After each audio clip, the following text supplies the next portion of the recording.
Bom dia a todos. Prazer ter todos aqui prestigiando o nosso meeting jurídico. Meu nome é Letícia Batistella, sou vice-presidente jurídica da Casa e coordenadora da divisão jurídica da Federação. Hoje nós vamos falar sobre um tema que já esteve conosco, tá? Mas é sempre oportuno, ainda mais nesse momento, que são os desafios da implementação da LGPD e o papel, né, do DPO nesse negócio, nessa implementação. Sem o DPO, a gente sabe que não existe implementação da LGPD. A Federação agradece o apoio institucional do Grupo Ilex e da Dinamize, que são sempre grandes parceiros dos nossos meetings. Para falar sobre o assunto, nós convidamos Fernando Biel, DPO da Dana Indústrias, e Sabrina Pezzi, DPO da Unimed. Para mediar esse debate, convido a doutora Fernanda Girardi, que é a nossa coordenadora da Comissão Especial da Lei Geral de Proteção de Dados da Divisão Jurídica da Federação. Tudo contigo, Fernanda. Obrigada, Letícia. Bom dia a todos que estão nos acompanhando. Bom dia aos nossos associados. Gostaria, então, também agradecer desde já a presença dos nossos convidados, da Sabrina e do Fernando. Acho que vai ser um painel muito interessante, né? Nós podermos explorar um pouco da vivência prática, né, de ambos nas funções, né, e compartilhar conosco um pouco da experiência como encarregados de dados nas suas respectivas instituições. Então, eu queria inicialmente passar uma breve apresentação dos nossos convidados. O Fernando Biel, ele é formado em Engenharia Mecatrônica pela PUC, possui pós-graduação em Gestão Empresarial pela URGS e Liderança pelo MIT. Ele atua há mais de 15 anos na gestão de TI, hoje ele é gerente de TI e DPO da Dana Indústrias. Ele é sócio fundador da Usina Fab Lab, um laboratório de fabricação digital. A Sabrina Pezzi é advogada, especialista em Direito Civil e Processo Civil, mestre em Processo e Jurisdição. Ela é professora e palestrante, gerente executiva jurídica e compliance com atuação em governança corporativa, ouvidoria, compliance officer e data protection officer em empresa de saúde, na Unimed. Integra o Fórum de Mulheres em Conselho do IBGC do Rio Grande do Sul e atua como membro de cogestão do Comitê Jurídico Estratégico da AmCham. Então, bem-vindos, né, a ambos. A gente vai fazer aqui um formato, né, de meeting bastante dinâmico, né, um formato de perguntas e respostas. Nós aguardamos também a participação do público, né, estamos transmitindo, então, esse meeting no perfil da Federação no Facebook e por ali, né, a nossa audiência pode, então, formular perguntas que vão ser feitas aqui e debatidas com os nossos convidados. Bom, para iniciar, então, essa nossa conversa, esse nosso bate-papo, acho que a gente tem aqui, né, um campo fértil para explorar, como eu comentei, a experiência, né, do Fernando e da Sabrina e também a experiência na própria atividade de DPO, né, de encarregado de dados. Nós sabemos que é uma obrigação que é estabelecida pela LGPD, né, já vigorando agora desde 18 de setembro, e que traz, então, hoje em dia, indistintamente para todas as empresas. Então, todas as empresas precisam designar um encarregado de dados, né, quer seja um colaborador, né, quer seja até mesmo um prestador de serviços nessa função, mas nós sabemos que, então, o DPO ele tem essa função quase que assim como guardião, né, dos dados e da proteção de dados e da liderança nesse tema, né, inclusive de estabelecimento de políticas e governanças, né, então vai ser bastante interessante a gente poder conversar e compartilhar dessa experiência.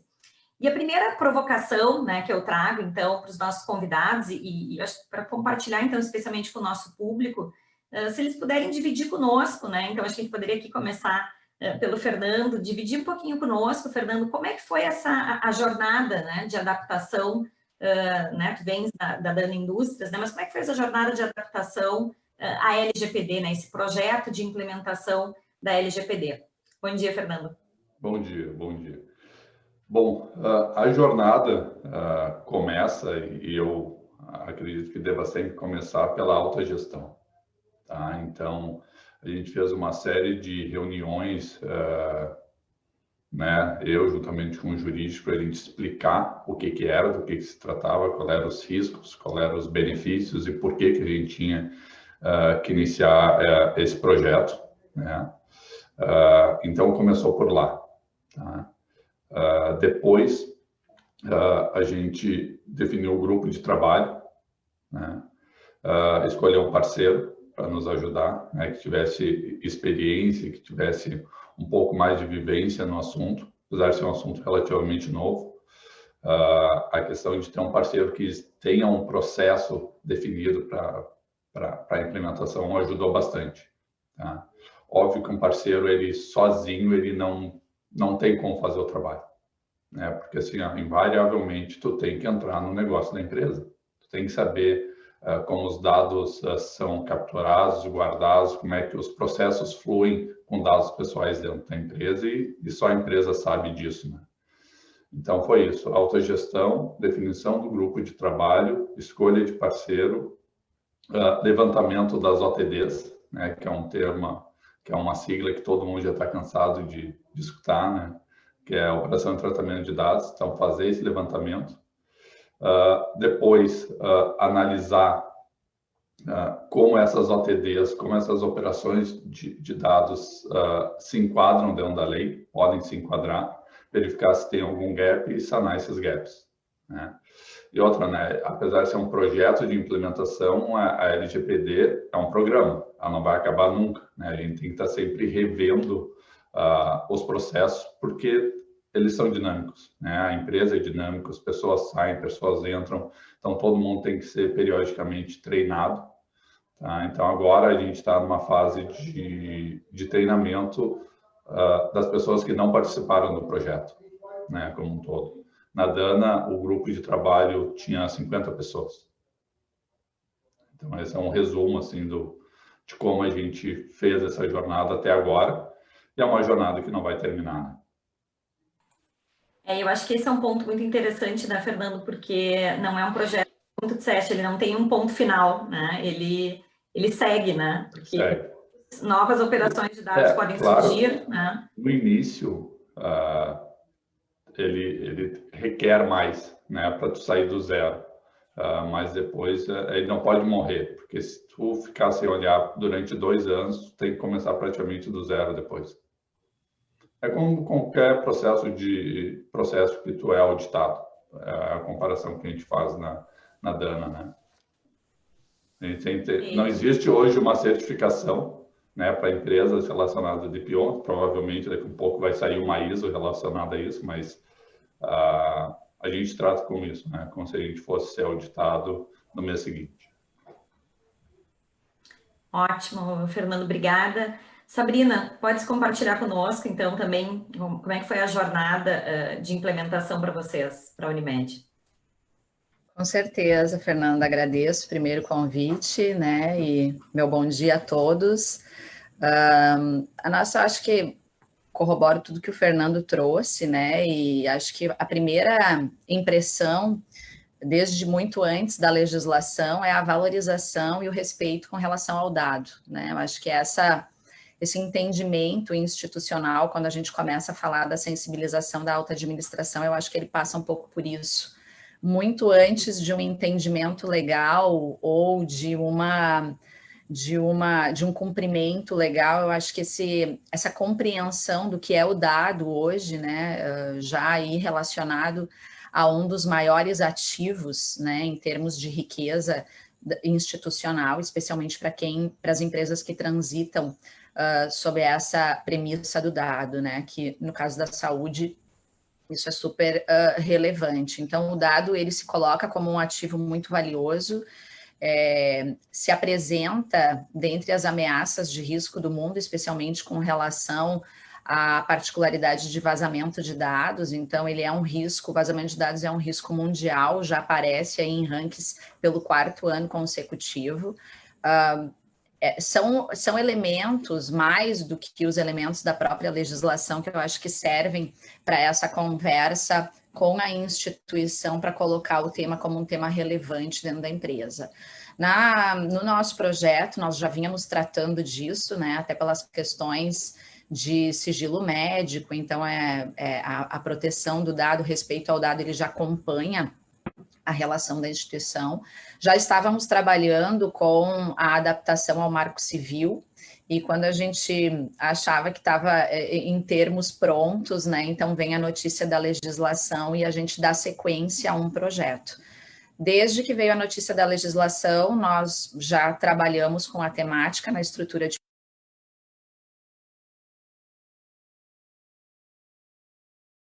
né,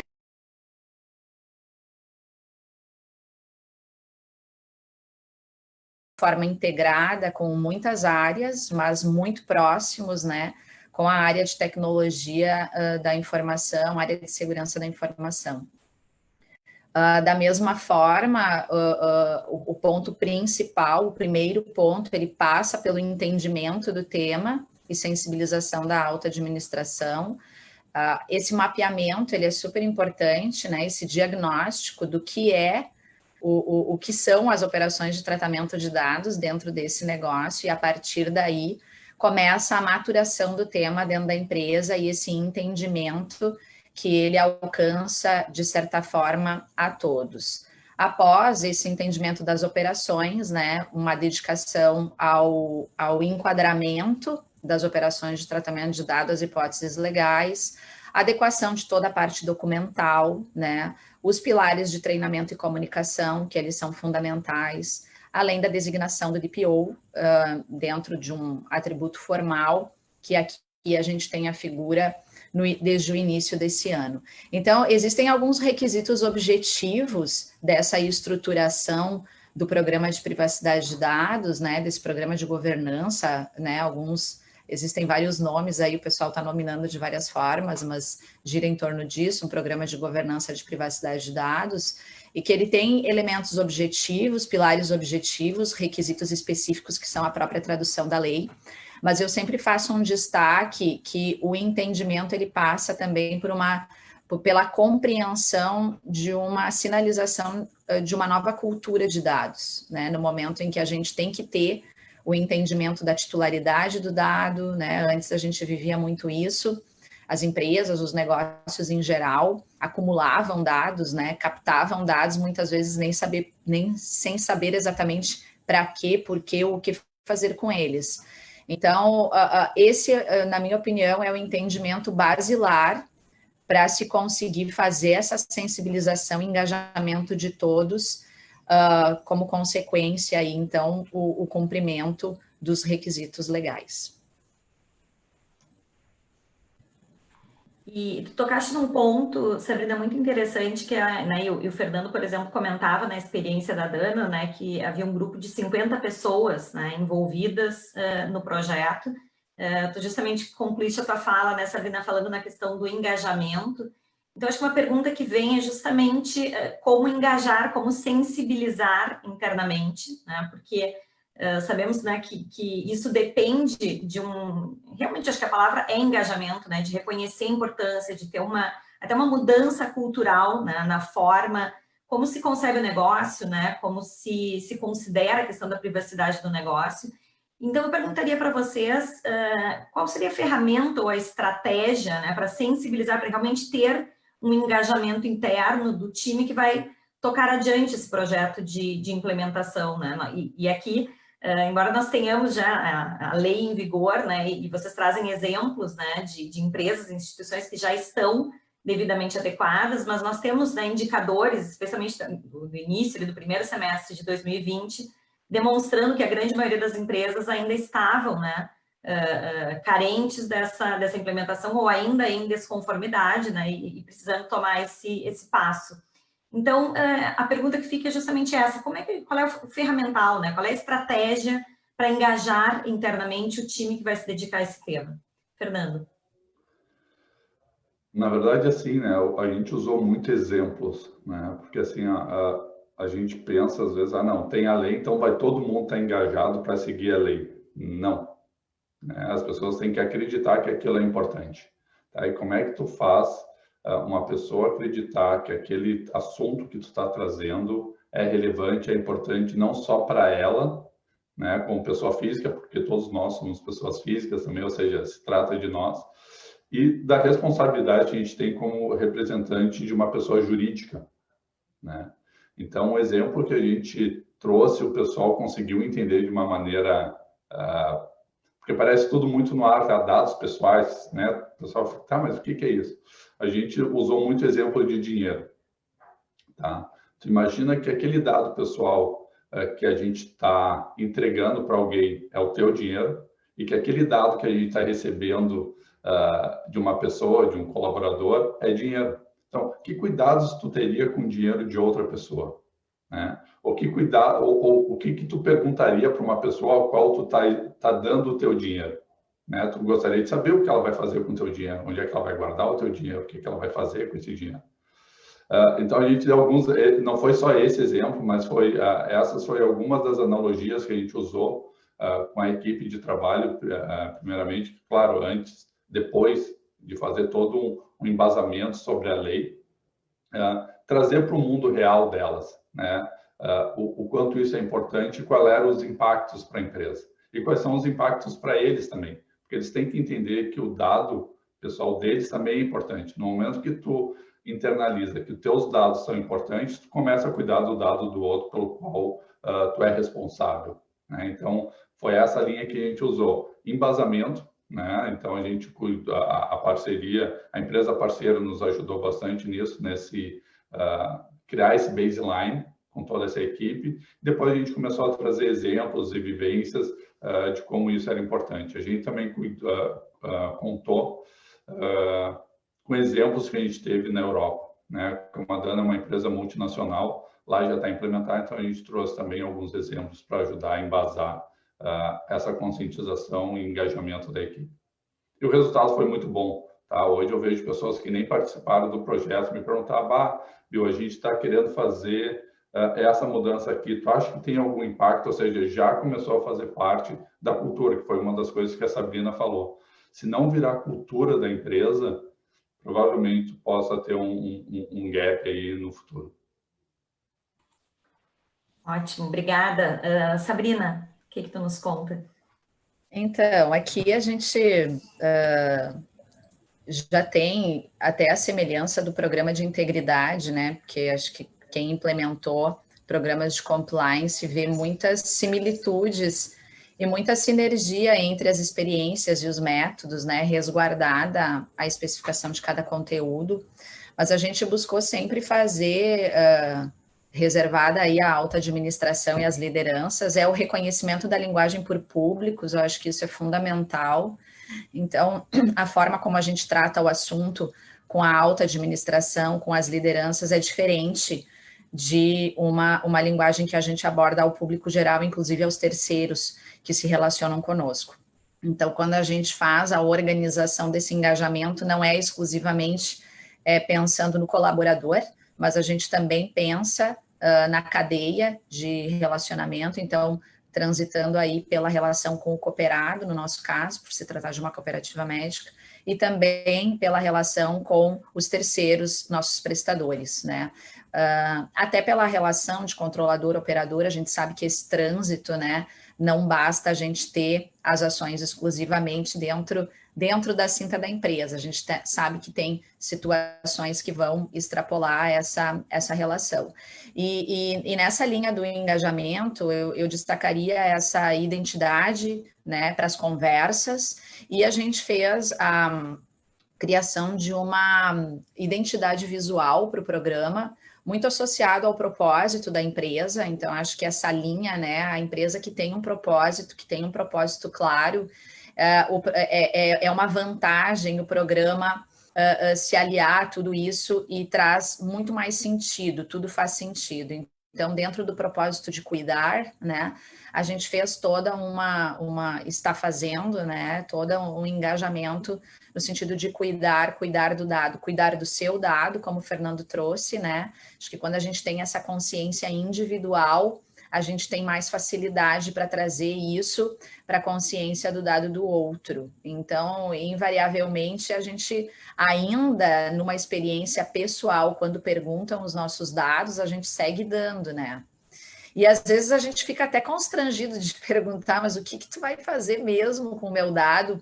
Porque ainda está no nosso, né, na nossa rotina, alguém pedir o dado no balcão e a gente gritar o CPF. Não é nem dizer. Hoje eu me sinto quase obrigada a cochichar meu CPF, eu já estou cochichando, mas eu ainda não me sinto até para não causar o constrangimento, porque a gente percebe no dia a dia, pessoal, como as pessoas não estão preparadas para esse novo mundo, esse novo conceito com relação ao dado. Então, acho que dentro do engajamento, Fernando, eu destacaria essa identidade de cada empresa, né? O copia e cola de modelos, nesse momento, ele não faz bem, ele contribui para a troca de experiências, mas trazer identidade, buscar ferramentas que tornem o tema mais leve, que tornem o tema mais aderente, como o Fernando trouxe a questão dos exemplos, a identidade visual, a conexão com o propósito institucional,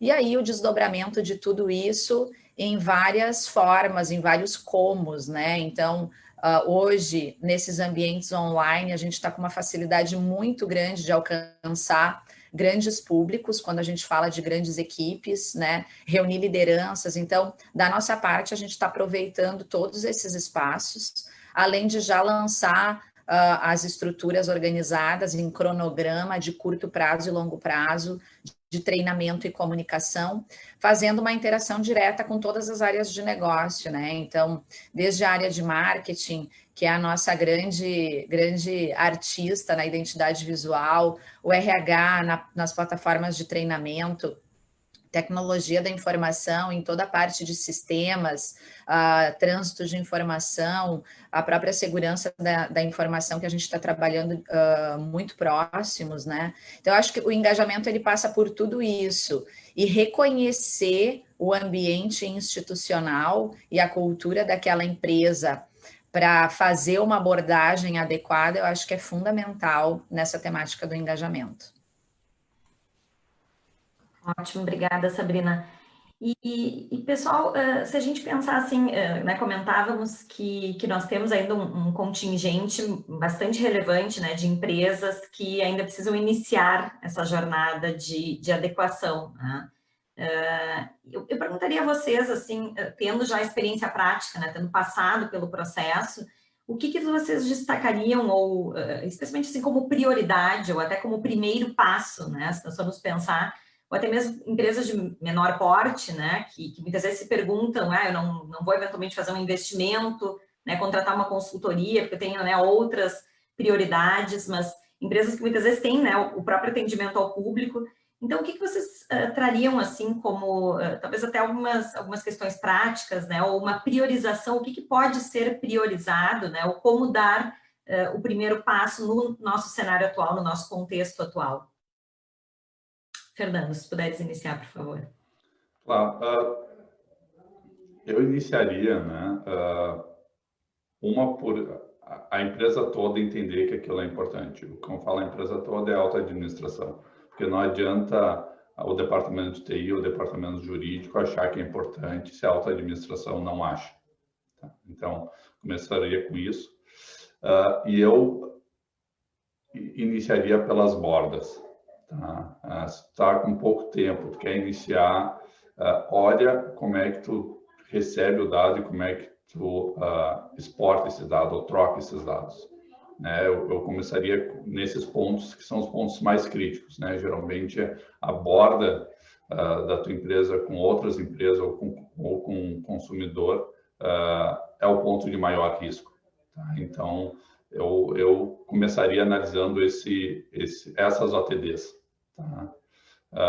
Se é necessário ou não uma empresa para se auxiliar, dependendo do tamanho da empresa, sim, tá? Em função do volume, né, que tu tem de trabalho e da metodologia. Para empresas pequenas, hoje existe muito material na internet, né, que pode te auxiliar nas definições, em alguns frameworks já prontos que tu pode usar para tentar identificar. Como a Sabrina falou, não existe bala de prata, não existe modelo pronto, assim, não, vou pegar isso daqui, vou apertar um botão e pronto, vai estar resolvido. Não vai. Tá?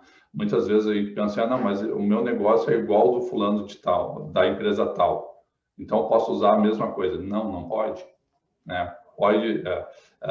Pode ter como base, mas tu tem que sempre olhar para como tu faz, né? Olhar os teus dados, né? Com quem tu te relaciona. E essa questão ela é bem importante, né? Com quem tu se relaciona, porque essa é uma lei de cadeia, né? Que a gente fala, ou seja, tu é responsável também pelo que o teu parceiro faz com os dados que tu dá para ele, né? Nessa composição de operador e controlador do dado.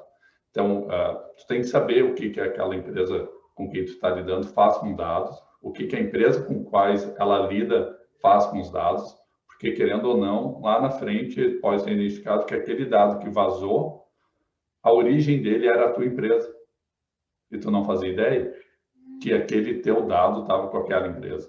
Então, isso é uma coisa que preocupa muito, porque a gente troca dados, né? Trocar dados. E essa é uma preocupação que a gente sempre tem, que assim, eu tenho que parar de trocar dados. Fiz um treinamento essa semana com o pessoal do RH, e a maior preocupação deles é que eles estivessem fazendo alguma coisa ilegal porque estavam lidando com dados de pessoas. Não é isso, entendeu? O que a gente tem que garantir é que a gente está fazendo os dados de acordo com o que a gente estipulou que ia fazer. Tá? Uma vez que a gente está seguindo os processos que foram estipulados, a gente está fazendo da maneira correta. E a gente tem que garantir a rede, daí isso via contrato, né? Cláusulas novas de contrato com os parceiros, pedindo que eles se adequem também. Tá? Não adianta, por exemplo, a Dana tá compliance e a gente troca dados de colaboradores com empresas que não estão dando a mínima para a LGPD. A gente está descoberto igual. Né? Então, eu começaria assim pelas bordas. Tá? Eu acho que esse é um dos pontos mais críticos. Certo, Fernando. E, Sabrina, o que tu destacarias, né, com base na tua vivência, enfim, o que seria prioritário nesse momento? Nesse momento, eu diria que prioritário é entender que é prioritário. Né? Eu acho que esse é um ponto que a gente ficou muito tempo no vai, não vai da lei, né? E quando eu interagia com grupos, desde então, muitos diziam, a gente passou por várias fases, desde o não vai pegar, é mais uma que não vai pegar, quem está fazendo investimento está ganhando, está gastando, né? A negação, está gastando dinheiro, isso não vai vir, e o que a gente viu foi um período, né, de muita incerteza e até confusão, né, de o que vai ser dessa legislação, né, ela entra em vigor, não entra em vigor, bom, aí ela entra em vigor e aí não tem autoridade nacional e aí as sanções são então agora quem negou por todo esse tempo agora se apegou que ainda não tem sanção. Então vamos deixar para ver isso adiante lá em agosto, né, de 2021 e vamos acompanhando e vamos ver. Eu diria, dentre tudo que o Fernando falou, que é uma verdade absoluta dentro do processo, eu acho que a primeira consciência das empresas é priorizar efetivamente o tema, não necessariamente vinculando ele a um grande investimento, né? E geralmente quando a gente começa por isso, a gente já começa travando, né? Eu vou colocando ele para depois porque eu preciso investir. E não necessariamente você precisa investir. Você tem várias formas de colocar o tema dentro da empresa sem fazer um investimento de pronto. Mas, nesse momento, é priorizar o entendimento do tema, priorizar o entendimento dessa legislação, colocar a empresa em conformidade. Acho que esse seria, assim, o sentido da priorização. E o que leva a essa priorização, aqueles que ainda referem que a sanção não está vigente ainda e a gente tem tempo, é que a gente já está vendo aí o mercado se movimentando com a notícia de decisões judiciais de condenações já vinculadas à LGPD, embora a temática passe mais por indenizações de dano moral, mas sem entrar em questões técnicas, a minha referência é independente da vigência de sanções, as empresas hoje já estão expostas. Independente da própria legislação, qual é o valor da marca, da sua marca vinculada a uma notícia de vazamento de dados? Não existe penalidade maior do que essa, que eventualmente é a penalidade da percepção do teu cliente com relação à temática. Então, não necessariamente o maior ofensor está nas cifras. Claro que a gente observa e isso com muita propriedade, com muita responsabilidade. Mas o grande valor desse tema, quando ele transita pelo cliente, pela comunidade, é aí o valor da marca, a responsabilidade da marca com relação a essa temática, o quanto ela valoriza esse requisito, se responsabiliza por ele, trata com respeito o dado do seu cliente, das suas interações, né? Em contrapartida, gerando valor para o negócio. Porque hoje os clientes, quando fazem a opção dos seus produtos e serviços, essa opção ela passa muito por identidade de valores e identidade de propósito.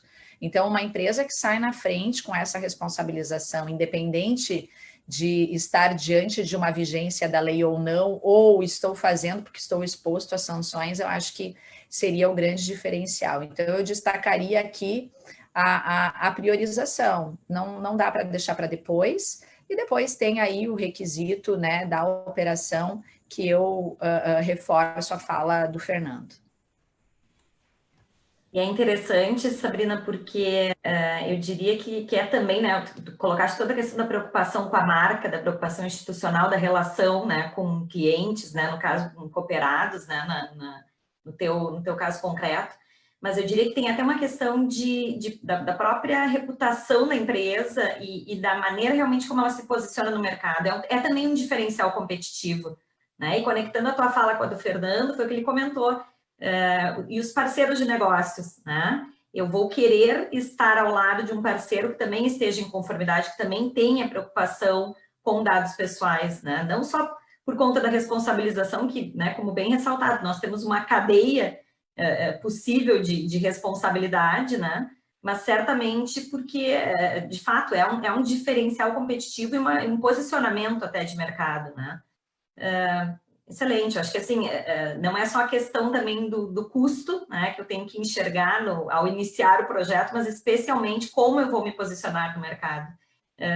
Esses tempos eu ouvi um paralelo muito interessante com a edição do Código de Defesa do Consumidor, né, isso já há 30 anos, né, e que também, na época, uma nova legislação que, né, uma série de obrigações e o custo, né, do produto, do serviço, e é algo que o que se viu foi que as empresas que primeiro se adequaram e mostraram, né, o respeito ao consumidor, se posicionaram de uma maneira, né, mais eficiente, né, e diria até com um diferencial competitivo maior. Eu acho que aqui é o mesmo caminho que nós estamos trilhando, né? Eu diria que aqui, certamente, num menor espaço de tempo, né, é algo que vai estar introjetado e certamente nós, aí, cada um de nós, titulares dos dados, também vamos ter essa visão, né, com relação aquelas empresas que eu pretendo contratar, que eu pretendo estar, né, ao lado. Uma mudança de cultura, né? Assim como foi a defesa do consumidor há 30 anos atrás, quem detinha o poder numa relação de compra era quem estava vendendo, entendeu? Ele fazia o que queria, como queria, e as pessoas aceitavam, né? Então, a analogia é muito rica, nesse sentido, dizendo que os dados pessoais também. A gente partia do pressuposto que os dados que estavam conosco eram nossos, entendeu? Era a minha base de dados, né? E essa lei veio para... geralmente, uma lei deve refletir a cultura, né? Agora, a cultura, na verdade, vai se adequar à lei, né? Querendo ou não, a gente vai estar obrigado aí a entender dados pessoais de uma nova maneira, né? Então, vai demorar, tá? Eu acho que vai demorar até cair a ficha, como a própria Sabrina comentou, a gente questionar o porquê que eles estão pedindo o nosso CNPJ, né? O que eles vão fazer com isso. Mas vai acontecer, tá? Eu acho que a tendência é que realmente a gente evolua em função da lei mais rápido do que se fosse uma conscientização natural, né? O que já é normal na Europa, né? Então, na Europa, a lei, a GDPR, ela refletiu a cultura que já existia, o que tornou menos difícil a adoção. Aqui, ao contrário, a lei vai fazer com que a gente mude a cultura, né? Perfeito, perfeito. Bom, eu gostaria agora de trazer, então, um outro viés, que a gente passasse agora a conversar um pouquinho justamente sobre a figura do encarregado de dados, né, do DPO. E eu acho que aqui nós somos, né, muito felizes com a composição desse painel, porque nós temos justamente o Fernando, né, engenheiro de formação e com atuação justamente na área de segurança da informação, e a Sabrina, né, por outro lado, vindo, né, da área jurídica, né, advogada. Então, aqui eu acho que já é uma boa ilustração, né, de que nós não temos para a figura do encarregado de dados um perfil, né, único ou uma formação, né, requerida, né, e fixa e objetiva, não, tem que ser, né, um advogado ou um profissional de segurança da informação. Então, eu acho que aqui é um ponto para a gente explorar, né, e poder, então, trazer um pouco de contribuições para o nosso público, justamente sobre o papel do DPO, né? Acho que se vocês puderem também trazer um pouco dessa vivência prática, né? Quais são, afinal, as atribuições do DPO, né? Para compartilhar, então, com a nossa audiência, um pouco realmente dessa vivência, né? Porque eu acho que, como a gente comentou, todas as empresas agora têm também essa preocupação, né? Uma obrigação que já está valendo, que já deve ser cumprida de imediato, né? Então, fica aquela pergunta, mas qual é o perfil de profissional que eu vou me cercar, contratar, designar internamente, né? E, então, eu perguntaria isso, assim, o perfil, que vocês comentassem um pouquinho sobre as vivências de vocês e qual é a atribuição, né? Afinal, qual é o papel do DPO dentro das empresas? Vamos começar agora pela Sabrina.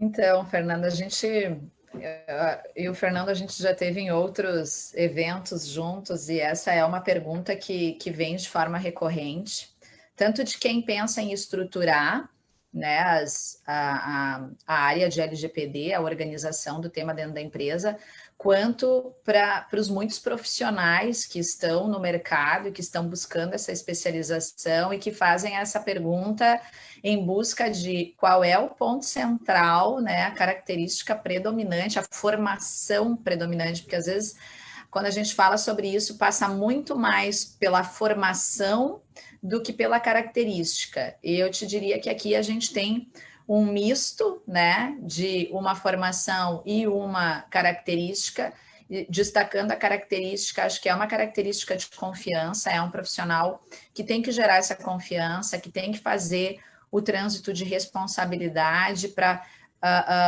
porque a figura do DPO não é exclusivamente, né, operacionalizar o programa de governança de privacidade de dados, engajando, ordenando, porque o DPO não vai fazer nada sozinho, ele necessariamente vai ter grupo de trabalho, interação com outras áreas, né? Eu tenho certeza, eu falo muito com segurança da informação, o Fernando deve falar bastante com a assessoria jurídica. Então, as empresas em que está numa ou noutra não significa que não tenha uma interação, pelo contrário, acho que essa interação ela é absolutamente necessária.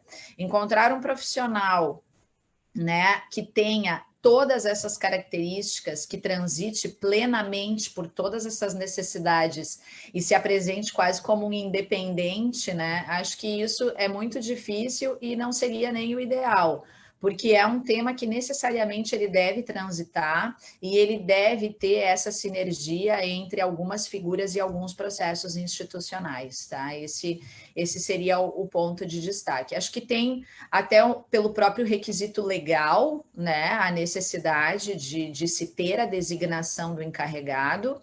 Quando a gente faz a checagem de aderência ao cumprimento da lei, esse item é um item relevante, então quando a gente faz essa checagem e atribui percentual de aderência à lei, ter ou não ter o encarregado designado é um ponto relevante, né, mas por um requisito formal. A característica do profissional aqui, que eu também destacaria, é que ele não só operacionaliza e promove a liderança dessa temática na empresa, mas como ele é uma referência, tanto interna quanto externa, né? Então, a gente tem aí a designação pública dessa figura justamente para que a sociedade, a comunidade, os clientes em geral possam estabelecer essa interlocução diretamente com essa figura que acaba sendo uma figura de representatividade do tema na instituição. Eu adicionaria, né, tudo que a Sabrina falou, uma característica de conciliação. Tá? Como a Sabrina bem colocou, o DPO não consegue fazer nada sozinho. Ele não é ele que opera os dados, não é ele que que seta a segurança do firewall, não é ele que faz a encriptação dos dados, não é ele que... Não é. Na verdade, ele tem que garantir o processo, tá? Então, assim, a pessoa tem que ter essa característica, eu acho que mais do que a formação, é conseguir conciliar as áreas, conseguir trabalhar ter uma boa comunicação e passar a verdade, entendeu? Eu acho que transmitir o que realmente acontece, não fazendo o discurso de terra arrasada, tá? Porque isso não funciona. Tipo assim, a gente faz tudo errado, a gente tem que mudar tudo. Não é por aí. Se o DPO começa por aí, ele não vai dar certo, tá?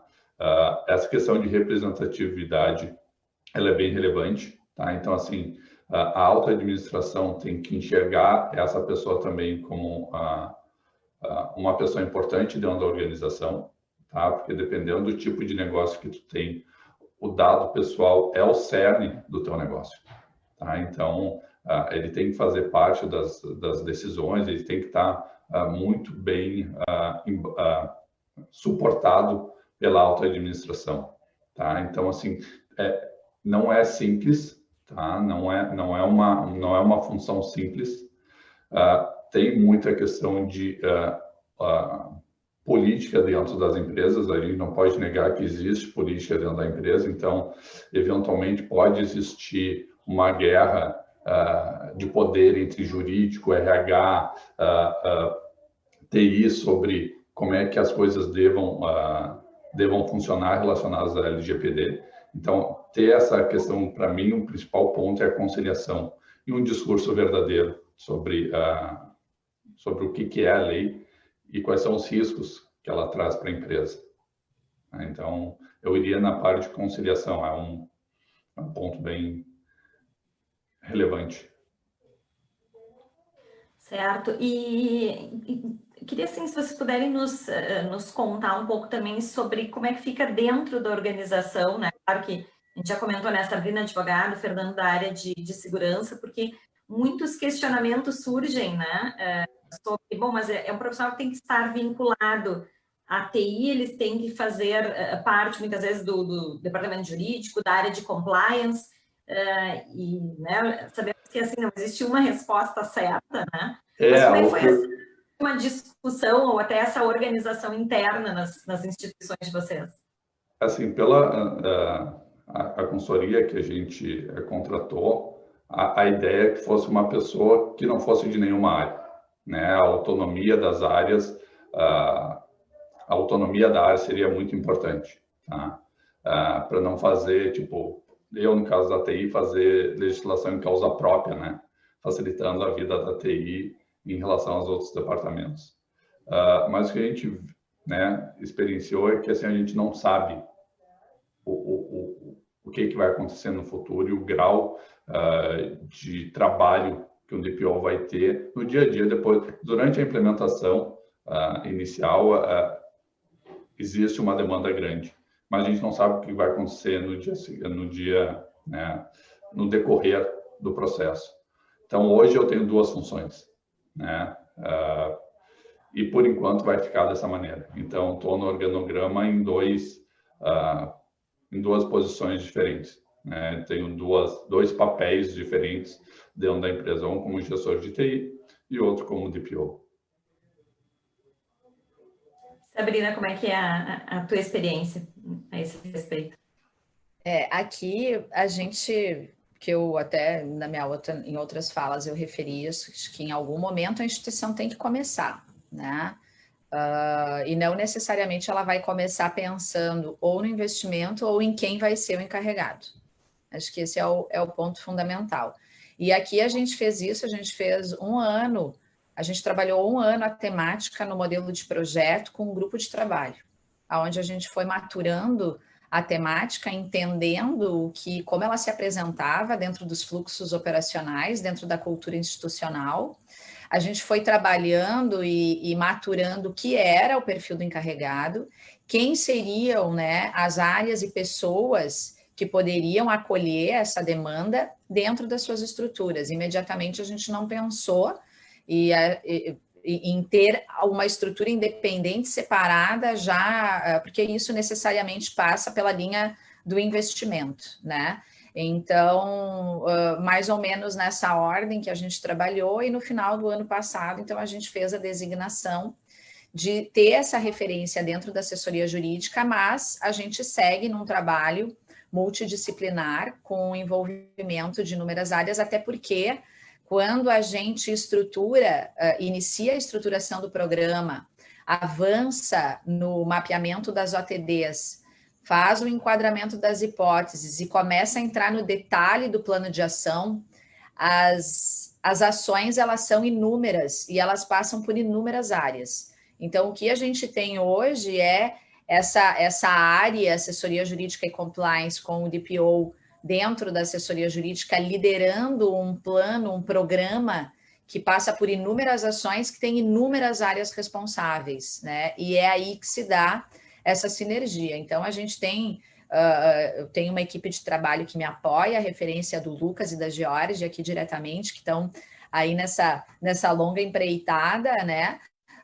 Em que a gente tem praticamente reuniões, se não diárias, né? De 3 a 4 vezes por semana com essas áreas. É claro que quando a gente fala de tecnologia da informação, a gente tem muitos requisitos do plano de ação que passam por ali, né? Até pela complexidade do trânsito de dados, que impõe necessariamente algum tipo de investimento em sistemas, mas a gente também tem uma interação muito forte com a própria assessoria jurídica, quando a gente fala de toda uma adequação de contratos, documentos, políticas, construção de termos de consentimento específico, a gente transita muito com a área do RH, a área de cliente e mercado, a área de serviços próprios. Então, não existe uma caixa fechada para a temática. Então, eu diria que a temática ela está exclusivamente dentro da assessoria jurídica, né?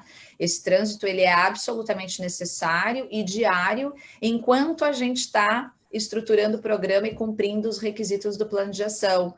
Mas essa referência que o Fernando fez inicialmente, em que não tem uma linha de chegada, né? Essa linha de chegada, ela não existe, porque quando eu disser que eu cruzei a linha de chegada e naquele momento entendi por todo o diagnóstico que estamos 100%, né, no mundo mais do que ideal de aderente à lei, eu posso começar tudo de novo.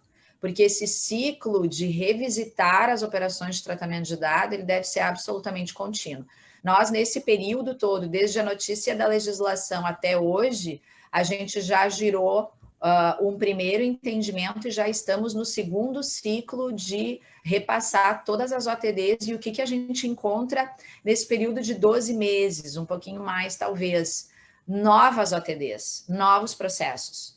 Hoje a gente tem uma dinâmica muito intensa de negócios, os negócios eles mudam o tempo todo. O negócio das empresas, os negócios das áreas, né? A gente sabe que as áreas, os centros de custo, eles têm as suas estratégias, eles têm a sua pequena estratégia que conecta com a grande estratégia institucional. Então, essa revisitação, essa ideia de jornada, né, da proteção de dados, ela é uma realidade, ela é uma constante. Então, nós já estamos aí nesse segundo ciclo e engajando mais pessoas, né? Não existe acho que essa também é uma sinalização, quem eventualmente pensa, pô, me livrei, passei, né? Não, você não se desengaja nunca mais, você foi engajado uma vez, estará engajado para sempre e teremos novos engajamentos. Acho que essa é uma realidade aí desse ciclo vivo dessa temática dentro das instituições.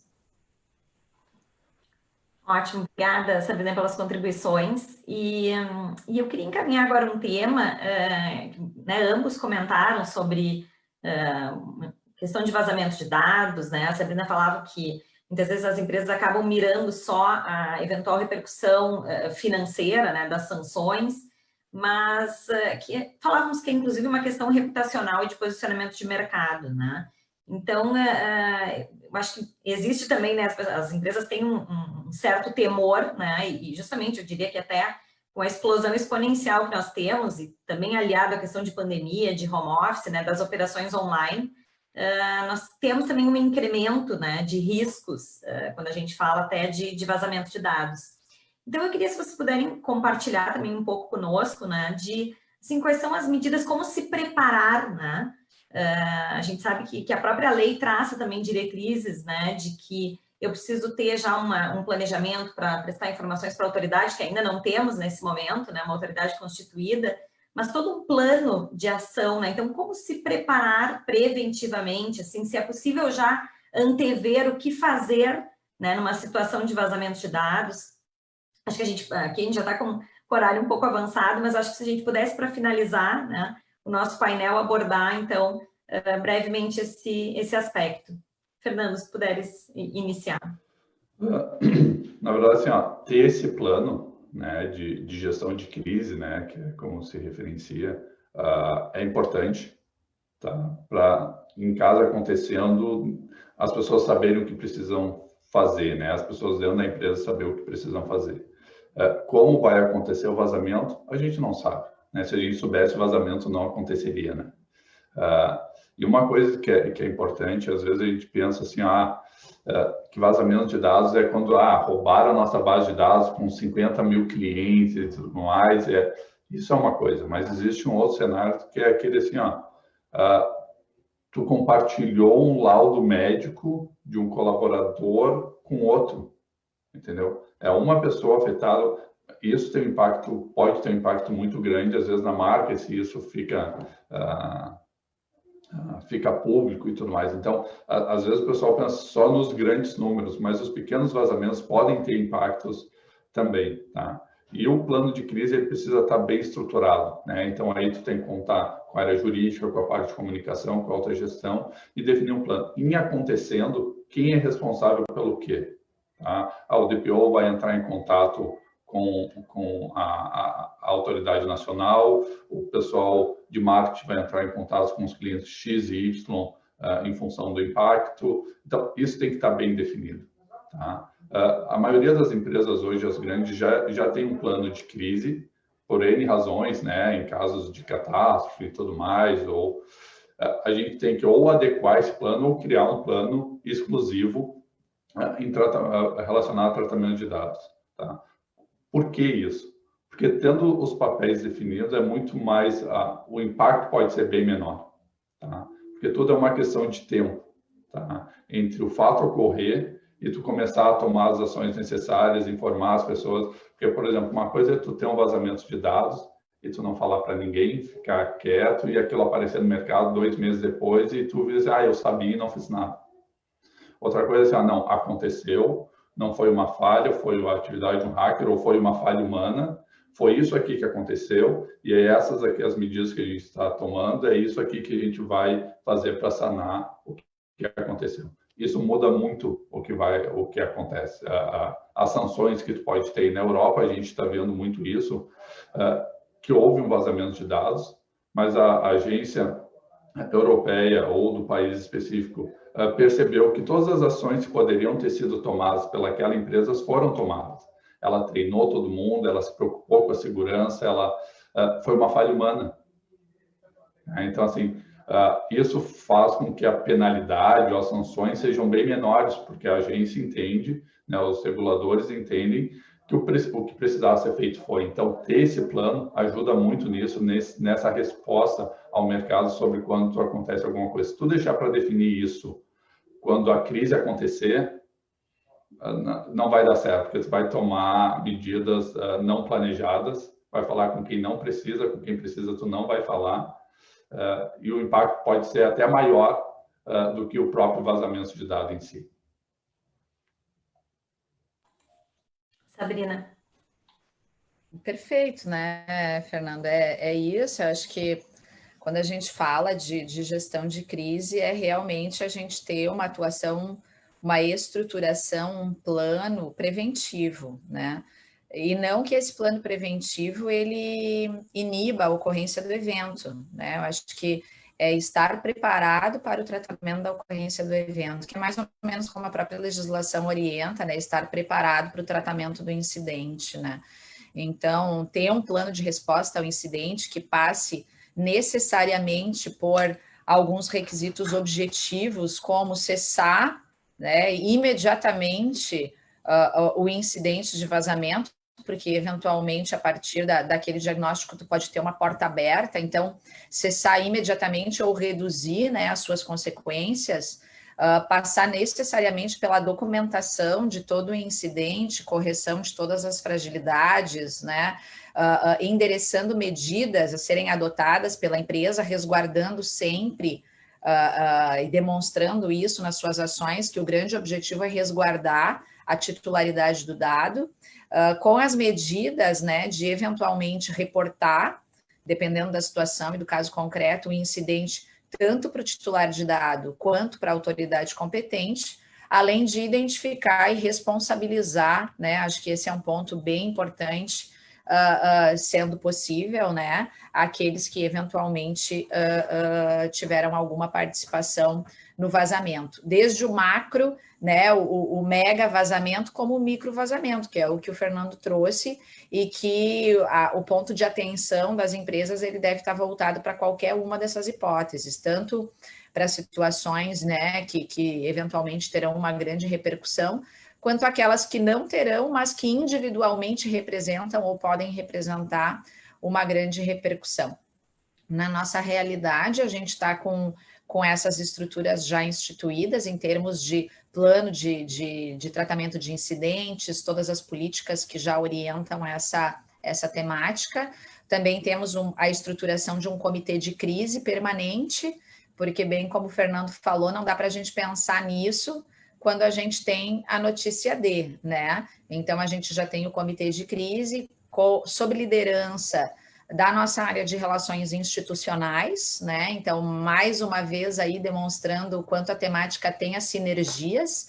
Então, não necessariamente a gestão de crise ela está exclusivamente na figura do DPO. Aqui a gente tem o comitê de crise que, se passar por essa temática, comitê de crise liderado por relações institucionais, DPO faz parte, né, desse comitê para tratar quando eventualmente tiver algum incidente relativo a essa temática. E aí no comitê a gente tem várias outras pessoas, né, que já têm um plano de ação para fazer todas as respostas necessárias, desde o que interagir com o mercado, eventualmente se tiver participação de imprensa, se for um evento mais restrito, todos os trâmites formais. Então, eu acho que o plano ele passa por tudo isso.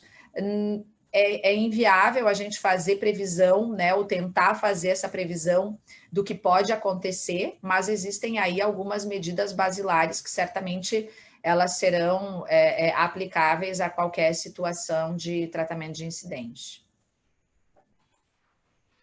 Ótimo, muito obrigada. Bom, eu acho que foi, assim, estamos aqui, né, já no horário para o encerramento do nosso meeting, mas eu acho que fomos realmente muito felizes na composição do painel. Acho que só temos a agradecer ao Fernando e à Sabrina, porque conseguimos, né, trazer um debate bastante prático, né? Acho que foi realmente, assim, muito, muito útil, né, para o nosso público, para os nossos associados, né, para quem estava, né, nos acompanhando, está nos acompanhando e também, né, vai ficar depois disponível, né, essa edição do Meeting Jurídico. Então, eu queria, assim, muito brevemente, só passar a palavra para considerações finais, né, do Fernando e da Sabrina, para depois nós realmente encerrarmos. Fernando.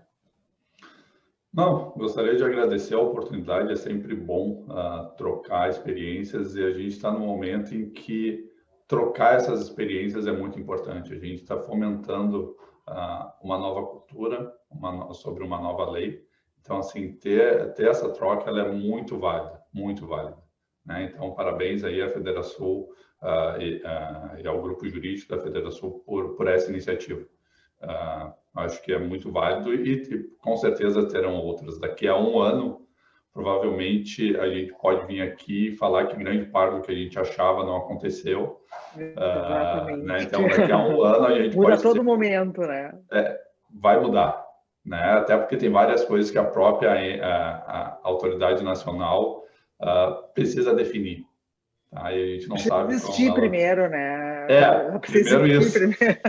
Então, vai mudar. É muito dinâmica, não é uma coisa consolidada ainda. A gente não sabe como é que os legisladores vão encarar isso, né, no futuro, quando começar a aparecer as ações e tudo mais. Então, assim, a gente tem que continuar trocando.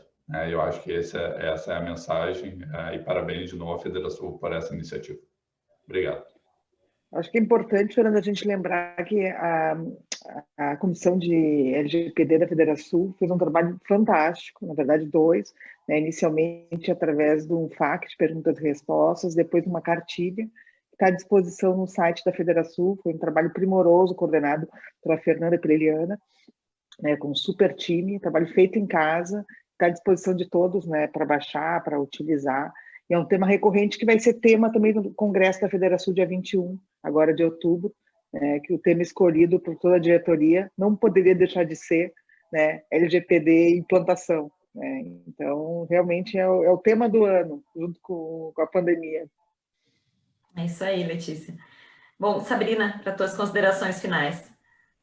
Da mesma forma, eu agradeço e, em linha ao Fernando, acho que nesse momento, quanto mais a gente conversar sobre o assunto, mais a gente esclarece, mais a gente se fortalece, mais a gente consegue traduzir para dentro da instituição, né, essa temática com uma maior clareza e propriedade, fazendo as adaptações necessárias, porque não só nos nossos fóruns de conversa, mas mesmo internamente, a gente percebe a oportunidade de visitar e revisitar as temáticas. Não são 100% verdades, então a gente vai aprendendo. Ontem a gente estava conversando e o Fernando trouxe um exemplo de o quanto essa troca nos instiga. Muitas vezes, nessa troca, a gente tem perguntas que nos provocam, porque são pontos que a gente ainda não acessou. Tem muita novidade por aí, né? Quando a gente tiver essas diretrizes da autoridade nacional, nós no mercado da saúde já vivemos um pouco isso, ter uma legislação e um ano depois ou um tempo depois a gente ter a agência reguladora, então a gente sabe, né, e muito possivelmente a gente vai ter algumas similitudes disso. Nós teremos aí muito provavelmente, uma grande inferência da autoridade nacional, reposicionando provavelmente muitas coisas que hoje a gente está fazendo numa interpretação mais extensiva da legislação pelo que a gente tem posto, né? Então, fico aí à disposição e certamente vou estar participando aí de todos esses cenários para a gente seguir trocando e aprendendo juntos. Mais uma vez, muito obrigada. Então tá, pessoal, bom, em nome da comissão, né, especial da LGPD, da Divisão Jurídica da Federação, agradeço, né, mais uma vez a presença dos nossos convidados, a Letícia que esteve aqui conosco, né, todo o público que está nos acompanhando, como eu disse, foi um debate com viés muito prático e bastante rico. Então, agradeço e bom dia a todos, bom dia de trabalho, né? Letícia, vocês querem também mais alguma palavra? Não. Foi excelente, pessoal. Então tá certo. Encerramos por aqui. Obrigada, pessoal. Bom dia. Bom dia.